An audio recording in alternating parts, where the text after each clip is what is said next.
So, hey everyone, how are you all? I hope that you are doing great. My name is Krishna and I am a CA final student. So, I got 59 marks in cost. बस एक mark से रह गई, एग्जामिशन आते आते रह गया. But don't worry guys, आज के वीडियो में मैं सारा कुछ बताऊंगी जिससे कि आप श्योरली एग्जामिशन ले सकते हो. बट उसके लिए आपको हर एक टिप्स एंड ट्रिक्स फॉलो करना ज़रूरी है. अगर एक भी मिस करोगे तो नहीं आएंगे. सो इस वीडियो में मैं 3 क्वेश्चंस के आंसर करूँगी. मेनली 3 क्वेश्चंस है. वो कौन से है चलिए देखते हैं. The first question is that what are some things that you should definitely consider while preparing for course? Second question, how to prepare for MCQ? And third and very important question is that what are some things that you should definitely consider and keep in mind during 3 hours of examination?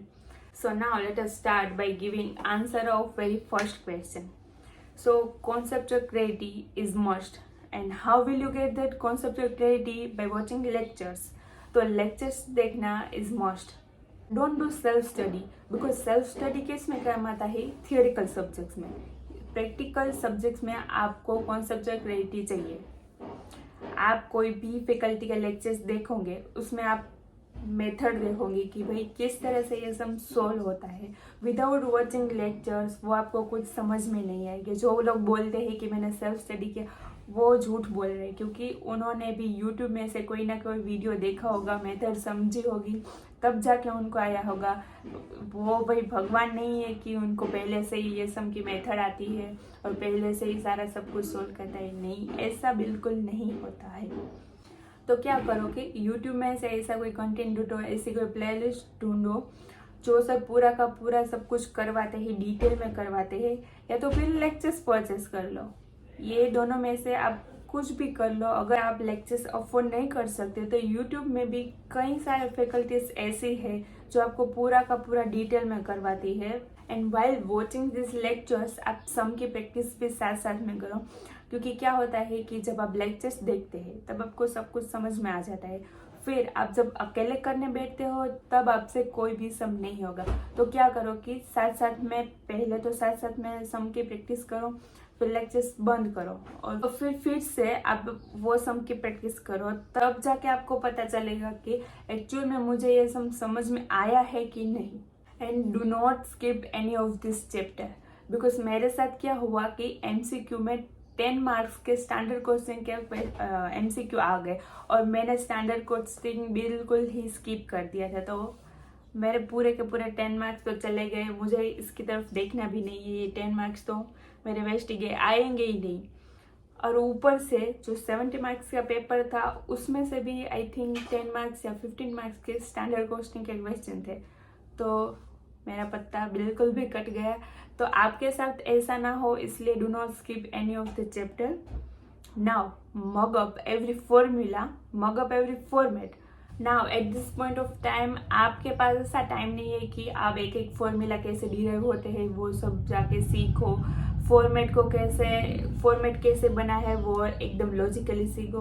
नहीं, आपके पास बिल्कुल भी time नहीं है और ये सब आपको करने की कोई ज़रूरत नहीं है. Just mug up the formula, mug up the format and you are all set to go. Now, answer of the second question is that you do not have to do anything for MCQ. Yes, you heard it right. आपको MCQ के लिए कोई भी extra मेहनत करने की ज़रूरत नहीं है, क्योंकि कैसा होगा, आपको पूरा का पूरा एकदम क्वेश्चन होगा, उसमें से 5 MCQ हो गए और आपको एक एक स्टेप करते करते उस एक एक MCQ के आंसर आते जाएंगे. मेरे टाइम क्या था कि कोस्ट शीट का एक सम उठा के रख दिया था. अब आप प्राइम कोस्ट ढूंढो, फैक्ट्री कोस्ट ढूंढो, सारे ढूंढते जाओ और आपके आंसर आते जाएंगे. बस ज़्यादा कुछ भी मेहनत करने की ज़रूरत नहीं है. आप मैक्सिमम अपना टाइम MCQ सॉल्विंग के ऊपर ही फोकस करो, क्योंकि क्या होता है कि MCQ में आप स्कोर कर सकते हो ज़्यादा से ज़्यादा, क्योंकि आपने सोल्व किया, वो 4 में से कोई भी आंसर होगा, आपने टिक किया, 2 मार्क्स आपके पॉकेट में. और 70 मार्क्स में क्या होगा, यू नेवर नो वो कहाँ से आपको कौन सा स्टेप में मार्क्स कट कर दे. Now let me give answer of very last question. So पहले 15 मिनट्स होते हैं, उसमें आप डिसाइड कर लो, आपको 70 मार्क्स का पेपर मिल जाएगा, उसमें से आप डिसाइड कर लो कि कौन सा ऐसा क्वेश्चन है जो आपके लिए बहुत ही ज़्यादा ईजी है, आपको वो पूरे का पूरा आता है। डिसाइड कर लो कि कौन सा ऐसा क्वेश्चन है जो आपको मॉडरेट आते हैं, कि कोई भी ऐसा पॉइंट है जिसकी वजह से आप अटक रहे हो, तो वो डिसाइड कर लो।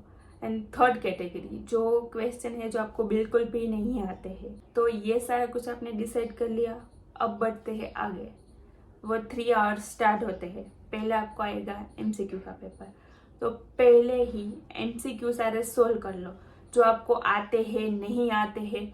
जो आपको आते हैं उसको टिक कर लो, जो नहीं आते हैं उसमें से आप answer back of the mind रखो कि चलो नहीं आएगा तो मैं ये आंसर टिक कर दूंगी।